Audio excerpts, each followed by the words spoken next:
Thrissur PG സ്റ്റേഷനിൽ hotel ജീവനക്കാരെ മർദ്ദിച്ച CI PM രതീഷിനെതിരെ കൂടുതൽ പരാതി.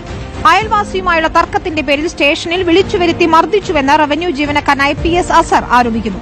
വീട്ടിൽ കയറി ഭീഷണിപ്പെടുത്തിയെന്നും ആരോപണമുണ്ട്. കള്ളക്കേസ് കാരണം 3 വർഷത്തിലധികം സർവീസ് നഷ്ടമായെന്നും അസർ പറഞ്ഞു.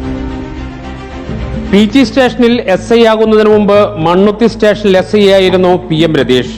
2018 കേസിനാസ്പദമായ സംഭവം. ചിറക്കാക്കോട് സ്വദേശിയായ റവന്യൂ വകുപ്പ് ജീവനക്കാരൻ അസറും അയൽപ്പക്കക്കാരും തമ്മിൽ ചില തർക്കങ്ങളുണ്ടായി. തുടർന്ന് സ്റ്റേഷനിലേക്ക് അസറിനെ വിളിച്ചു വരുത്തി.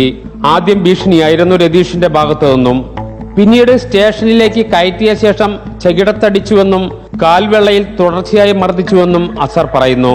എന്റെ അമ്മയ്ക്ക് വിളിച്ചപ്പോൾ ഞാൻ പറഞ്ഞു, സാറേ എന്റെ അമ്മയ്ക്ക് വിളിക്കരുത് എന്ന് പറഞ്ഞു. അപ്പൊ കുറെ തേറി പറഞ്ഞിട്ട് ചെവിടത്തടിച്ചു. പിന്നെ കാലിന്റെ അടിയിൽ എന്നെ തല്ലിയിട്ടുണ്ട്. പോലീസ് ഭീഷണിപ്പെടുത്തി, നീ ഇതിനെതിരെ കളിച്ചു കഴിഞ്ഞാൽ കള്ളക്കേസിൽ പെടുത്തുന്നാണ് എന്നോട് രതീഷ് പറഞ്ഞത്. ഭവനഭേദനം, ആക്രമിക്കൽ തുടങ്ങിയ കുറ്റങ്ങൾ ചുമത്തി അസറിനെതിരെ കേസെടുത്തു. എടുത്തത് കള്ളക്കേസെന്നും അസർ പറഞ്ഞു. കോടതി അസറിന് ജാമ്യം നൽകി. പക്ഷേ വകുപ്പ് തല നടപടിയുടെ ഭാഗമായി 3.25 വർഷം സർവീസിൽ നിന്നും മാറ്റി നിർത്തി.